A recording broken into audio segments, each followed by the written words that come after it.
Agora no Conexão Poder eu entrevisto Iendes Rodrigues Costa. Ele que é conselheiro administrativo de recursos fiscais, órgão vinculado ao Ministério da Fazenda e conselheiro de contribuintes pleno da Cefaz Mato Grosso. E a gente vai conversar sobre reforma tributária, sobre também essa mudança no imposto de renda, o que isso pode impactar na sua vida e no Brasil como um todo, falando um pouquinho aí, passando, claro, por economia, política, porque todas essas forças também interferem nestes assuntos. Seja muito bem-vindo, Iendes, aqui no Conexão Poder. Obrigado, Ana Cristina, pela oportunidade dessa entrevista. Falar de temas tão atuais e sensíveis e informar a população do que está acontecendo é importante e, mais ainda, o direito tributário atualiza todos os dias. Então, acredito que passar essa informação agora faz com que as pessoas se programem para o ano que vem, para os próximos anos, né? Então, agradeço a oportunidade, a Porta LMT, por estar aqui. Iendes, um assunto muito sério é a questão da tributação. Porém, muitas pessoas têm dificuldades, a maioria da população tem dificuldade de compreender quando, por exemplo, a gente tem uma notícia de reforma tributária. E eu quero falar com você primeiro da reforma tributária e depois a gente vai falar sobre imposto de renda. Por várias vezes eu entrevistei aqui autoridades que se preocuparam com o reflexo, com o impacto da reforma tributária para o estado de Mato Grosso. Na sua visão de especialista na área, que transita aí no governo estadual, no governo federal, a reforma tributária, o que vai significar para o Brasil e também para aquele cidadão comum que está nos assistindo? Bom, nós vivemos dos últimos 2 anos para cá realmente uma reforma e uma mudança significativa dos próximos anos na questão tributária brasileira. Nós tivemos aqui o primeiro start. Qual foi o primeiro start? O primeiro start foi a primeira reforma tributária, o chamado Reforma Tributária do Consumo. O que é? Tirou o ISS e o ICMS, impostos do município e do estado, uniram os dois e formaram o IBS, e lá na União, PIS, COFINS e IPI, e formaram o CBS. Então, reforma aprovada, emenda complementar aprovada em 2023, começou a tramitação da regulamentação pelo PLP 108, agora já um texto previamente aprovado. Ano que vem, nós já temos a implementação da reforma tributária no consumo. Eu quero dizer isso. Hoje as empresas, elas não vão recolher. A partir do ano que vem vai começar o processo de transição.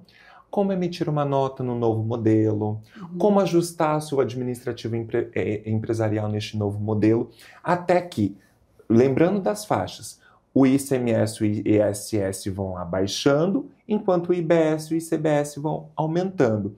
E essa transição vai até 2032, é a implementação total da reforma tributária. Bom, mas vamos lá. O que impacta na vida do cidadão? Porque essa que é a grande questão. Bom, muitos especialistas, inclusive o secretário Rogério Gallo, ele é ótimo nos números e um ótimo secretário. Ele fala que aqui nós vamos perder muito com a reforma tributária no consumo. Por quê?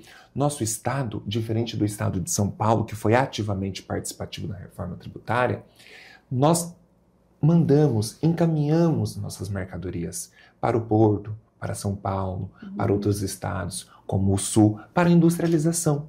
E os produtos já vêm de lá industrializados. E como a tributação agora vai ser no destino, mas não na origem, aquela arrecadação vai ficar mais concentrada lá naquele estado. Porém, nós vamos ter uma novidade, que é um órgão sui generis, que se chama Comitê Gestor. Não sei se você já ouviu falar, Ana Cristina, mas o Comitê Gestor, ele não é um tribunal de contas, ele não é um poder judiciário, ele não é um estado, ele não é um município, ele não é um órgão federal. Ele vai ficar um grande, super, hiper poder e que vai recolher todos os impostos e vai lá para Brasília concentrar, ver a sua fatia, e dessa fatia deste comitê terão representantes dos estados, do município e da União, e ele vai dividir. Bom, chegou dia 30, vamos dar um exemplo, tá? Chegou dia 30, qual foi a fatia para o estado de Mato Grosso, a título de ICMS? Foi essa. O dinheiro vai chegar aqui. Então ele vai deliberar fatias. Além de deliberar a fatia arrecadatória desse super órgão, ele também vai ter uma outra função, que é uniformizar a jurisprudência. Ou seja, igual mesmo você falou, eu julgo no CARF, mas eu julgo imposto de renda da pessoa física, contribuição previdenciária e ITR. A terceira seção do CARF julga PIS e COFINS. Uhum. Então, às vezes, num julgamento você tem entendimentos divergentes, igual precisa de botar uma pá de cal no entendimento para seguir através de súmulas, através de entendimentos repetitivos, igual fala no judiciário. Lá não. Lá o órgão vai ter um comitê de harmonização que vai falar sobre o IBS e vai mandar as informações e o tribunal vai ter que seguir. Então, a reforma tributária vai impactar no cidadão da seguinte maneira. Podemos, sim, ter um aumento na carga tributária no consumo. O que é o consumo? É o produto de prateleira. Vai ficar mais caro o nosso produto? Vai ficar mais caro o nosso produto. Tende a ficar mais caro. O que é a diferencial de outros países e do Brasil? É que chegaram um índice de alíquota que não era esperada. Então, hoje eu tenho umas alíquotas mais ou menos entre 27 a 32, a depender do produto. E numa reforma tributária, lembrando sempre, ela é ruim? Não. Ela é a melhor? Também não. Mas ela é a necessária. Por quê? Ela corrige distorções. Exemplo, tem uma briga de teses. O PIS e COFINS ele pode abater, não pode abater, o ICMS vai ser sobre a energia, vai ser sobre a venda do produto. Não, agora unificou. Então, parte das empresas tende a reestruturar para este novo modelo e parte dos contribuintes também vão se adequar hoje com a maior transparência no seu produto. Então, a gente pode ter, no final dessa reforma, dessa implementação, nós só vamos sentir de fato, na hora que finalizar, o valor real desta alíquota. Então, tem-se estudos, tem artigos que estão sendo publicados que há sim um aumento significativo na carga tributária. Mas resolve outras distorções. Quais são? A dúvida, a incerteza daquele imposto, se deve abater, se não deve abater, se vai ser no destino, se vai ser no... A gente teve até guerra fiscal no meio de tudo isso, dos estados que davam benefício, hoje não tem mais. Então, isso já acabou com a reforma tributária. Então, por um lado é positivo, para o outro lado é negativo, então depende da ótica. E aí, você dizendo das fatias, como a gente pode se planejar para a gente ampliar, né, o estado de Mato Grosso, a fatia nesse bolo? Nessa divisão? Bom, a fatia deste bolo. Hoje nós temos um estado extremamente rico, produtor. Quem dera eu falar o que pode aumentar dessa fatia. Mas eu acredito que o caminho do estado, que já vem sendo um caminho que o governo vem seguindo, é a verdadeira industrialização. Nós precisamos, Ana Cristina, fazer com que Mato Grosso seja mais essa porta de vitrine, como já tem sendo. Muitas empresas apostam em estar aqui. Muitas empresas acreditam nesse estado. E sendo o estado que industrializa, é um estado que vem produto para cá. E o nosso produto aqui mesmo já sai daqui industrializado.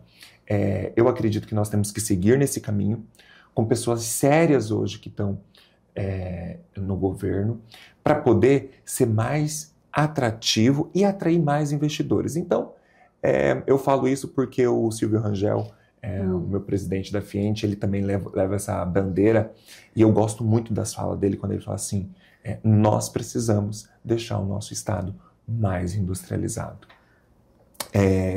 Esses dias eu estava num órgão e uma pessoa me deu um panfleto de cerealista que vai ter um evento e me convidou. Eu estava ouvindo a conversa e ele virou e falou assim, você sabia que hoje tudo que nós produzimos e colhemos não temos silo para poder guardar? Uhum. Então, até o nosso armazenamento, ele ainda está passando por um processo de transformação. Crescemos muito quanto Estado, mas agora nós estamos dando os passos largos para poder recompor isso na parte da industrialização. Então, se eu fosse poder contribuir com uma mínima experiência ou algo que poderia ser vantajoso para o Estado, essa parte que já vem sendo trabalhada muito bem feita, que é a industrialização do Estado. E aí, quando você fala da questão da sendo muito bem trabalhada, sendo bem feita, todos esses assuntos, eles obrigatoriamente passam pela questão política do país e do Estado. A Sim. gestão de um país, a gestão de um Estado, a junção de forças e encontrar um propósito em comum e um caminho em comum faz a diferença nas políticas públicas tributárias. Exatamente. Nós sabemos que isso não é novidade. O estado de São Paulo ele é um estado extremamente industrializado. Você já teve a experiência de andar ali nas estradas de São Paulo? Sim. Você pode ver que é só indústria, indústria, indústria, indústria, indústria.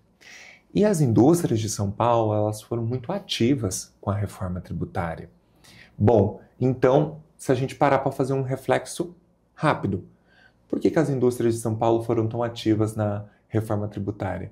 Então, pode ser que o caminho seja industrializar um lugar que você vive. Então, acho que nós temos potencial gigantesco de fazer isso. Nós temos matéria-prima, diferente de outros estados. Nós temos espaço para isso. Nós temos pessoas para isso. E, querendo ou não, Mato Grosso é bem visto lá fora. É bem visto no exterior. Então, acredito que é um ganho trazer esses investidores para cá. Então, acredito que o caminho é a industrialização para recompor essa perda que nós vamos ter através da transição total da reforma tributária. E antes, a reforma tributária, ela trouxe divergências de opiniões. Exato. Né? A gente fez muitas entrevistas, então divergências de opiniões. Enquanto que essa mudança da isenção do imposto de renda, politicamente, a gente já consegue perceber uma convergência Ótimo. de opiniões nesse sentido dessas mudanças. Eu gostaria que você explicasse para quem está nos assistindo o imposto de renda, como funciona hoje, o que vai mudar e o que isso impacta. É uma boa decisão? É uma importante mudança? Ótimo. O que geralmente a gente escuta já há mais de 3 anos na televisão? Reforma tributária, reforma tributária, reforma tributária. Calma lá. Vamos dividir as reformas. São tantas reformas, eu acredito que a próxima que vai vir aí é a reforma administrativa, que isso vai ser um ganho também para o país. Mas vamos lá. Primeiro foi a reforma tributária no consumo, que já foi aprovada, que segue agora a sua regulamentação, e ano que vem nós temos aí a implementação já. Ocorre que este ano nós tivemos uma outra proposta de reforma tributária, que essa é só do imposto de renda. Então, essa ainda está em tramitação, que vai impactar imposto de renda pessoa física. É um novo projeto, esse projeto é o 1087 de 2025, que foi aprovado este mês na Câmara dos Deputados. E o que é essa diferença? Qual é essa mudança hoje real? Hoje nós temos uma alíquota do imposto de renda totalmente progressiva. 7,5%, 22,5% e 27,5%. Aí, Ana Cristina, você me pergunta, você sabe desde quando nós não fazemos essa atualização do imposto de renda? 1995. Nossa, é tempo pra caramba. É tempo para fazer esse reajuste. 30 anos. Esse reajuste, porque cada ano a gente tem um reajuste no nosso dinheiro, na inflação. Então, desde 1995 nós não temos esse reajuste. Então, achou por bem necessário, já que nós, eu acredito que já estamos falando de reforma, já vamos passar a reforma do imposto de renda. Aí você me pergunta, não dá para mexer no bolo só numa parte do bolo. Tem que mexer ele como um todo, para que tenha uma maior cultura tributária posterior. Mas vamos falar do imposto de renda, que é essa que está em xeque, o que foi aprovado. Então, hoje o brasileiro, o cidadão comum, ele paga essa parte progressiva do seu imposto de renda. Aquela pessoa que ganha R$ 3.500, R$ 4.000, R$ 4.800, tem a sua alíquota progressiva ali. E o que mudou com essa proposta? O que vem de ganho para a população nessa reforma tributária? É o seguinte, hoje as pessoas que têm um rendimento de até R$ 5.000 estão isentas de pagar o imposto de renda pessoa física. Tem uma progressividade pequena entre 5.000 a 7.350, então vai pagar o mínimo, e acima desse valor vai ter o valor do imposto de renda a ser pago. Mas, Ana Cristina, olha que dado importante. Hoje nós temos, no Brasil, 140 mil pessoas que serão tributadas pelo imposto de renda pessoa física. São super ricos? que são pessoas que ganham bem, os super ricos. Mas você sabe quantas pessoas que estão na faixa dos 5 mil e nessa essa progressividade entre 5 e 7.350 reais, hoje nós estamos falando de 15 milhões de brasileiros que são beneficiados. Inversamente, é desproporcional. Então, é igual eu falei, a reforma tributária ela é assim. Uma parte você tem um benefício, a outra parte não. Então tem que cortar na carne. Aí você me pergunta... Tem justiça social na maneira como está sendo feita? Isso, tem uma justiça social sendo feita aí. Bom, mas você sabe que se estão isentando essa faixa de até 5 mil reais, essa diferença até 7.350, então existe aí 25 bilhões de renúncia fiscal do governo. Tá, e o que nós vamos fazer? Aonde, e que horas, e que lugar esse valor desses 25 bilhões ele tem que ser recomposto? Aí agora que vem a compensação. Então, você dá com uma mão, mas você precisa compensar com o outro lado, tem a lei orçamentária. Então, tem uma nova surpresa, está voltando à tona que lá existia em 1995, quando foi aprovada a isenção da distribuição de dividendos. Então, agora com a reforma tributária, um dos métodos para recompor essa renúncia fiscal é a tributação, a velha tributação de dividendos que vai voltar no Brasil. O que significa isso? Tributação de dividendos. Vamos dar um exemplo. Repórter MT. O Repórter MT tem Joãozinho e Mariazinha, sócios do Repórter MT. Até dezembro de 2025, tudo que o Repórter MT ele conseguir ter o seu faturamento, na hora de ele distribuir para João e Maria como sócios, vai ser distribuído sem a isenção, sem a tributação do imposto de renda. Ou seja, o que a PJ faturou, ela já pagou imposto de renda na pessoa jurídica. Então, ela pode distribuir para os seus sócios porque ela já pagou na PJ e ela é sócia dessa empresa.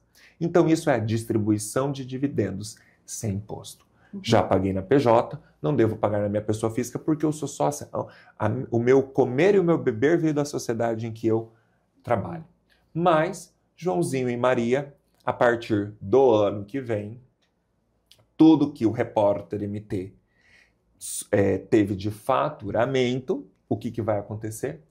Além dele pagar o seu imposto de renda pessoa jurídica, ele vai ter que pagar o imposto de renda pessoa física quando for distribuído para a sua pessoa física. Porque a empresa, em tese, não pode pagar contas pessoais dos sócios. Então a gente vai voltar naquela velha estrutura que tinha antigamente. A gente fala assim que as empresas mais antigas tinham uma bagunça contratual, que era o quê?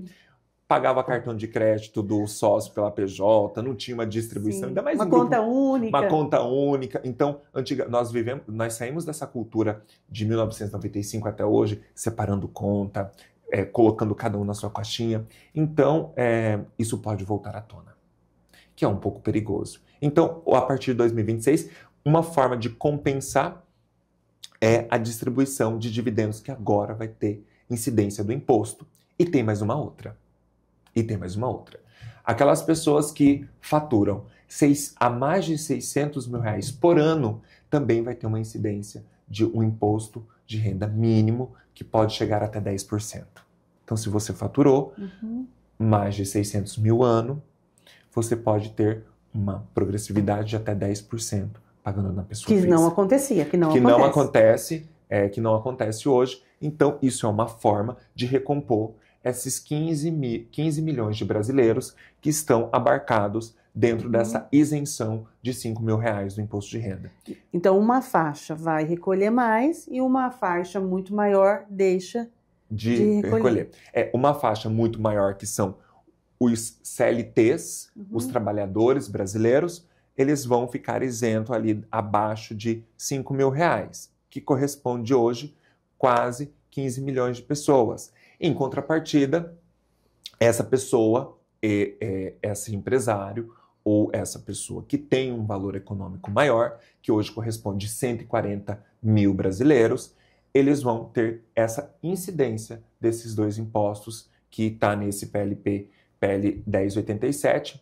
E hoje, Ana Cristina, tem muitos estudos. Hoje, quando nós vamos buscar um projeto, ele tem muitos estudos. Sabe como que é hoje? Hoje, esses 140 mil brasileiros, você sabe qual que é a média de imposto de renda que ele paga? Ele paga 2,5%. Por quê? Ele distribui dividendos, não tem a incidência. Em compensação, aquele trabalhador que está ali entre 5 mil reais, ele tem em média de 9% a 11% na sua pessoa física. Então, essa reforma tributária ela vem para fazer esse reajuste que tem desde 1995. Posso falar para você que é a melhor reforma tributária? Não é. É a pior reforma tributária? De maneira nenhuma não é. Essa é um primeiro grande passo brasileiro para caminhar na justiça tributária. Então, isso é com muita coragem que a Câmara dos Deputados, aí quando eu falo Câmara dos Deputados, estou falando todos os deputados, sem diferença de partido. Até partidos que, opostos em posições, eles votaram em favor. Isso, votaram a favor disso daqui. A favor dessa isenção. Porque hoje atinge muitos brasileiros. E agora esse projeto ele seguiu pro Senado para poder fazer a sua votação. E que tem essa tendência. Tem essa tendência. E é muito interessante também. Até ontem, antes de vir para cá para a entrevista, eu estava dando uma olhada. Tem umas emendas lá, até de senadores aqui do nosso estado, para poder fazer esse ajuste aqui no imposto de renda. Então, eu acredito que tanto os nossos deputados como os nossos senadores são muito ativos na reforma tributária lá em Brasília. A percepção, durante muito tempo houve uma percepção que a classe média era sempre a mais penalizada. Com isso, também tira essa percepção é real? Essa percepção, ela é real. Por quê? Porque a classe média, quem é a classe média hoje? De uma maneira muito simples, tá? A classe média é o dentista que está aqui na esquina, o advogado que está aqui na esquina, o dermatologista que está aqui na esquina, que ele tem um faturamento anual a mais de 600 mil reais. Mas ele também não tem um faturamento, a depender, né? Aí eu estou falando das pessoas comuns, estou falando dos sucessos que a gente tem das profissões. Então, o profissional unipessoal, o mercado daqui da esquina, que são classe médias, ele tem um rendimento, um faturamento acima de 600 mil. Então, com a reforma tributária, ele vai sofrer a distribuição de dividendos que ele vai ter que pagar, que não pagava antes, e faturou acima de 600 mil, vai pagar o imposto de renda pessoa física mínimo. Então, sim, ele não está nesse extremo dos mais beneficiados, ele também não está nesse extremo dos mais ricos. Ele está no meio. E é uma novidade para ele. Por quê? Vai melhorar ou vai piorar para ele, Ientes? Olha, tende a recolher um pouco mais de imposto. Por quê? Porque todos eles têm PJ. Porque para ele poder se profissionalizar, ele criou uma PJ. Hoje, Ana Cristina, nem arquiteto consegue comprar hoje numa loja se ele não tiver um CNPJ. Então, para esse profissional unipessoal, para esse profissional liberal que trabalha com CNPJ, ele vai sofrer essas duas incidências de impostos. E se faturar acima de 600 mil reais, vai ter essa incidência. Então, para ele, tende a ter uma alíquota um pouco maior. E tem que ficar atento, porque se aprovada até o final do ano, dentro do princípio da regra tributária, aí é um pouco juridiquês, mas tem o princípio da anterioridade nonagesimal. Se hoje foi aprovada uma lei, o contribuinte ele tem até 90 dias ou até um ano para ele se preparar para vir esse novo imposto. E aí a sensação de que nós brasileiros pagamos muitos impostos, ela é condicionada à sensação que nós temos também em que os serviços públicos muitas vezes não chegam. Então, por exemplo, quando eu penso em saúde, a gente paga imposto E muitos brasileiros, eles têm plano de saúde, mesmo temos no Brasil um sistema único de saúde. E assim a gente pensa em vários aspectos, quando seu filho está ali numa atividade extracurricular, enfim. Quanto melhor é a oferta do serviço público, menos a gente tem essa sensação de desgaste diante do pagamento de impostos. Exato. Como que a gente vai equilibrar isso? Ótimo. Essa é uma pergunta boa. Vou falar que é a pergunta do milhão. E eu acredito que a recomposição dessas figuras, lembrando, vou dar um exemplo muito básico. Muito básico, muito básico. Chega até a ser bem precário. Vamos supor, dentro da sua casa, você acorda, quero fazer uma reforma. Como que hoje o médio brasileiro ele faz reforma? Vou mexer primeiro na cozinha, depois eu vou mexer primeiro no quarto, depois eu vou mexer na edícula, depois eu vou mexer na minha sala, e ao longo desses anos, a sua casa vai estar reformada.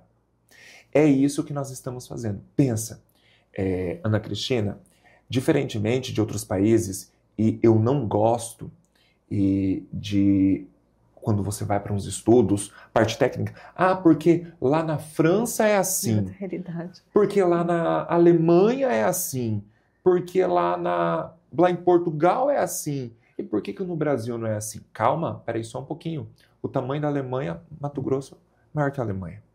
A França, coitada, pequeno perto do Mato Grosso, pequeno perto dos estados. E lembrando, nós chegamos do Amazonas ao Rio Grande do Sul, ao Nordeste, ao Centro-Oeste. Então nós temos uma diversidade tributária, tão extenso e rico o nosso país, ter condições de reajustar toda essa carga tributária é igual eu te falei. Primeiro nós vamos mexer na edícula, primeiro nós vamos mexer na sala, primeiro nós vamos mexer no quarto e depois nós vamos reformar. E, Enzo, o que significa tudo isso? Significa que começamos o Brasil, junto com o Congresso, começou a mexer no imposto de renda, na reforma do consumo, agora está na reforma do imposto de renda. Qual que é o próximo passo para chegar na sua resposta? É a reforma administrativa, que são as reformas, que é aquela reforma porta dentro dos serviços públicos. O que é porta dentro do serviço público? É a melhoria do serviço público, é desburocratizar o serviço público. Então, como que eu entro com uma reforma administrativa antes da reforma tributária? Como que eu entro? Então, assim, reajustando com calma, a gente tende aos próximos anos arrumar a casa para dar um próximo passo. Lembrando, ajuste fiscal num país com um continente. A gente tem uma fronteira gigantesca do lado de cá, a gente tem um litoral gigantesco do lado de lá. Ajustar fiscalmente, uns perdem, outros ganham. E tem que ser com muito cuidado, porque senão a gente pode enfraquecer um Estado, talvez que é muito produtivo, aqueles que não são muito produtivos. Então, a resposta é: como voltar essa saúde, essa educação para a população? Fazendo essas reformas. A próxima, eu acredito, aposto muito, que seja a reforma administrativa, para que nós tenhamos um retorno daquilo que nós recolhemos. Diferentemente, igual nós estávamos falando aqui no começo da entrevista, os Estados Unidos não têm esse sistema de saúde, mas ele tem um sistema alto de segurança. Sim. Então, o retorno do imposto lá é muito rápido. Hoje, o que nós temos quanto cidadãos brasileiros para cobrar é o retorno do que nós pagamos. É o retorno. Hoje a gente só tem que preocupar com o retorno. O retorno foi cumprido efetivamente? Sim. Não foi cumprido? Vamos rever o nosso posicionamento na hora de votar. Exato, quando você disse da questão de votar, justamente eu ia te perguntar. Porque quando a gente pensa a reforma administrativa, ela tem que ser um compromisso de uma política de Estado e não uma política ligada a partidos. Exato. Exatamente. E aí, como que o brasileiro, o cidadão, ele fica atento a essas proposituras? A gente vai, no próximo ano, nós temos eleições. E Hoje, recentemente, nós entrevistamos várias autoridades que disseram isso, que muitas vezes a gente fica perdido na questão da ideologia e não analisa de fato o que está ali no programa de governo Exato. de cada candidato. Porque como a gente vai alcançar a reforma administrativa justa, como que o brasileiro ele pode se municiar dessas informações para fazer uma boa escolha? Olha, como um bom contribuinte, avaliar se um governo ele é bom ou ruim é você chegar na sua prateleira e ver o valor dos produtos. É você saber se teve a sua segurança pública. É avaliar como está sendo o atendimento nos hospitais. E o imposto, ele volta dessas maneiras. O que é o imposto? É a fatia do seu patrimônio que você entrega para o Estado e o Estado ele vai devolver para você em forma de bem-estar social. E o bem-estar social é educação, lazer, saúde pública, que são artigos. Você abrir a Constituição Federal, 1, 2, 3 artigos da Constituição fala bem-estar social, que é a forma federativa republicana brasileira. Então, infelizmente, Ana Cristina, nós nas escolas, nós não estudamos a Constituição Federal. Nós não temos a educação financeira ou a educação tributária já como matéria do ensino básico para entender. A Constituição Federal deveria ser matéria obrigatória em todas as escolas. Exato, pelo menos o artigo 5º da Constituição, sim, né? Que já é um grande artigo, tem inúmeros incisos, mas ele tem previsões interessantes que lá você tem a previsão de lazer, educação, cultura. E isso daí nós temos um grande avanço e arranque no nosso estado. Eu falo isso porque hoje eu estou como vice-presidente do ACONCARF, que é a Associação dos Conselheiros do CARF, representante dos contribuintes. Lembrando que são parte delegados e representantes da Receita que sobem para Brasília e parte as federações CNI e CNC indicam e faz esse órgão paritário lá em Brasília para julgar as multas tributárias e dentro lá tem uma associação. Então nós temos um projeto que é itinerante. Nós visitamos todo o Brasil falando sobre reforma tributária, direito tributário, falando com contadores, advogados, estudantes. Simplificando. E nós podemos ver a realidade de cada estado. E eu até falei isso numa entrevista semana passada. A nossa realidade de Mato Grosso é outra. O nosso bem-estar social ele é outro. A nossa qualidade é outra.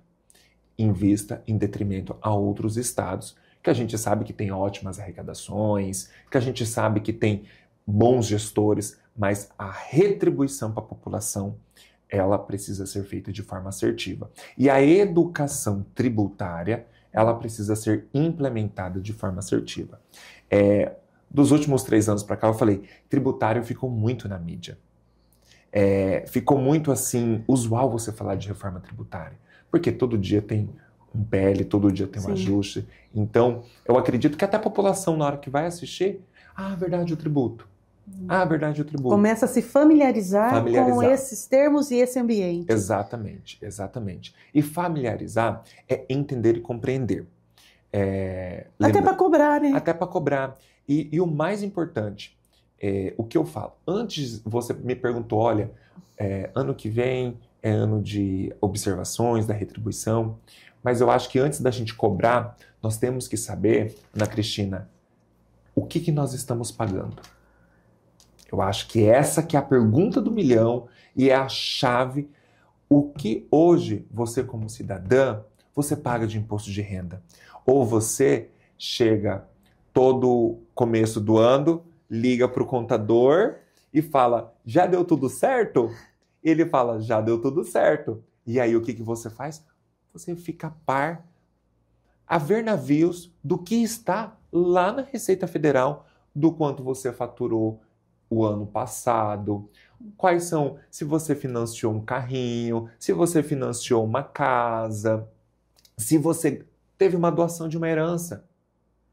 Como que isso daí é feito durante o seu processo de informação e educação. Eu acho que antes de nós darmos um passo em sabermos o que nós vamos ter de contraprestação do que nós recolhemos, o mais importante é saber o que você está pagando. Para qual caixinha você está entregando? Será que o que eu gastei de médico ano passado foi dedutível? Será que eu tenho dependentes? Será que a minha nota fiscal, eu cheguei lá para o meu médico, eu pedi a nota fiscal para me deduzir do meu imposto? Eu tive um problema de saúde? Olha, a minha mãe teve um câncer, uma moléstia grave. Será que aquilo dali isenta ela do imposto de renda? Então, nós precisamos hoje fazer essa educação primária. Porque muitos brasileiros não entendem ainda.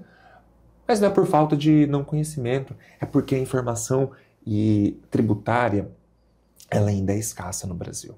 Então hoje agora a gente está familiarizando, tendo oportunidade de falar mais sobre isso. Mais. E Endes, você citando a questão das deduções, com essa mudança, né, da ampliação da faixa de isenção, isso também vai mudar em relação às deduções com saúde, educação, com os dependentes? Isso.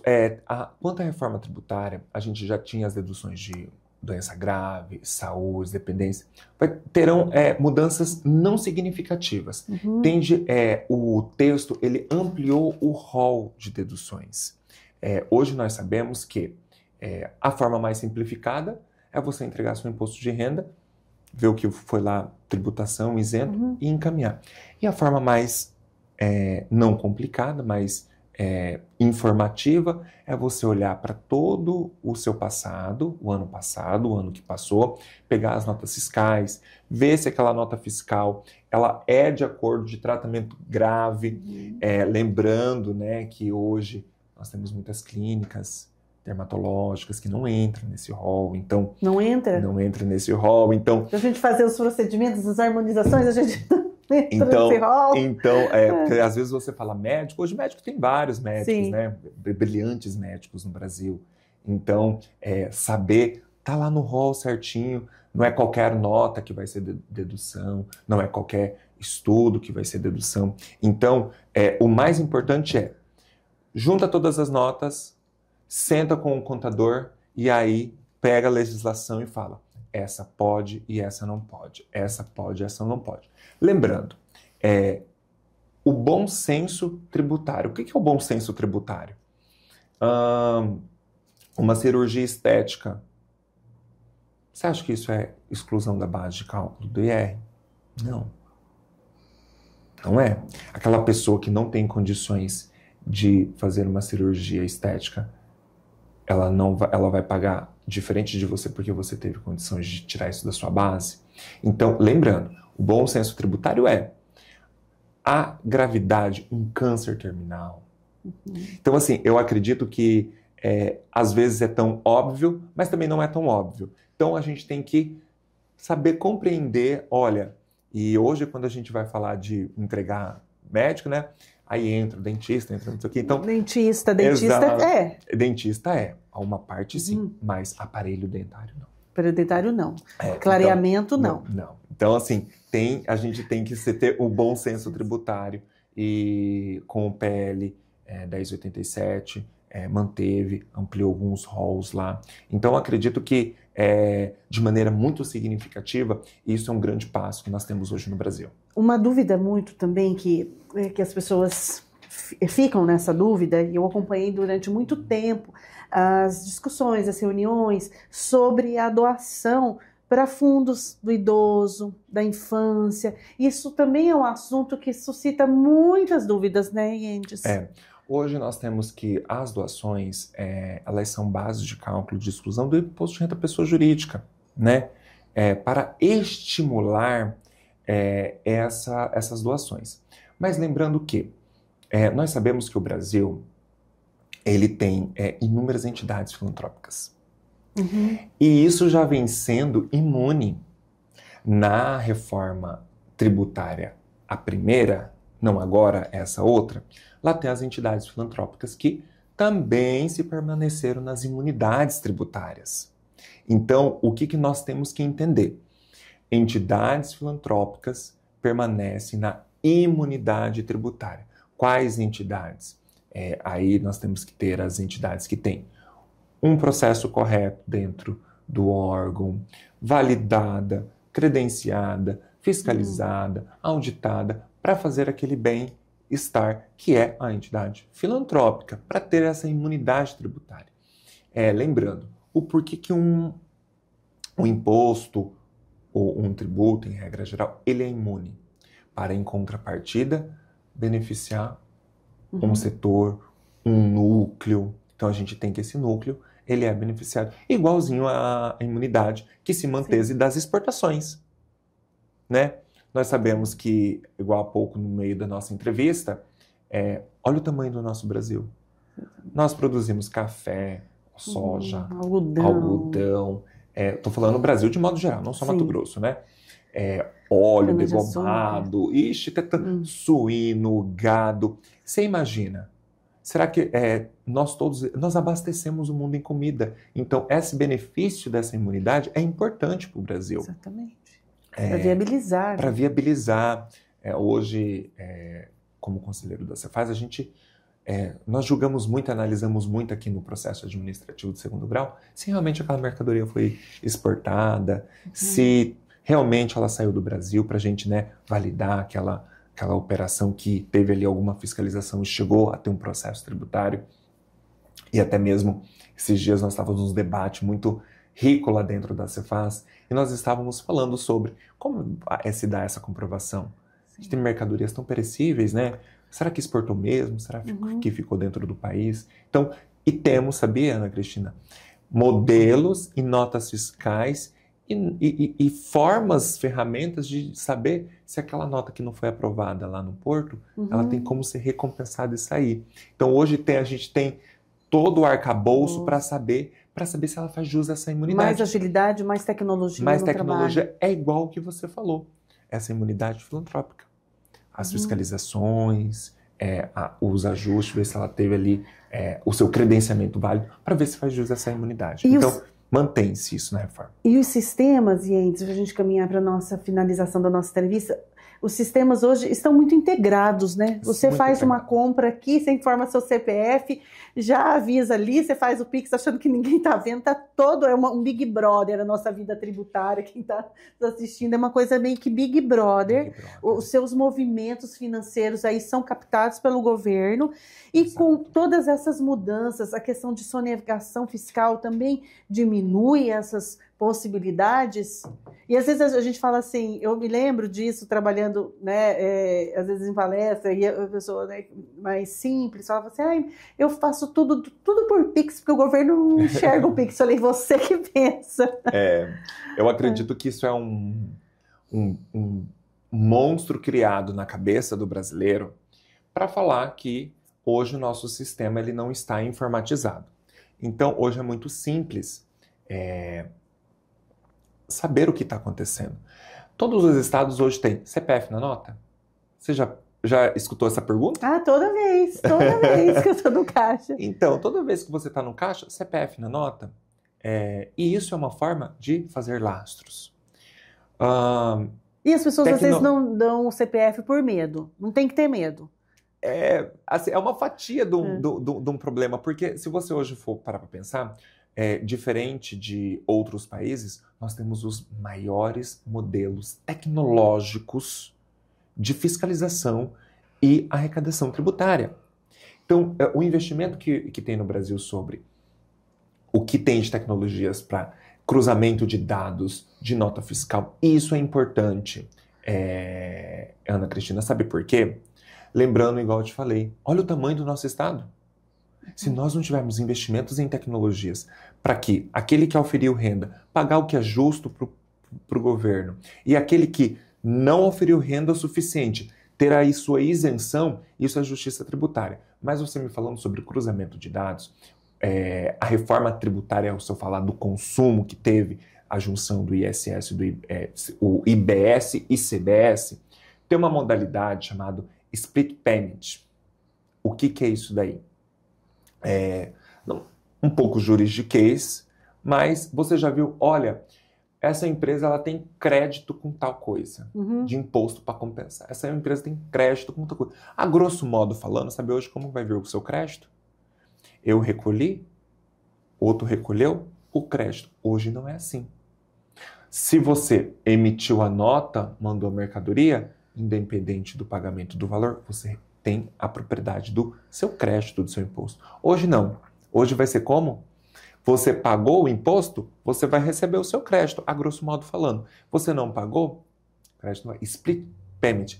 Aí você me pergunta, qual é esse sistema que vai captar, na hora que você pagou a guia, vai cair seu crédito? Você acha que não vai ser um super, hiper, mega sistema lá naquele comitê gestor que eu te falei no começo? Sim.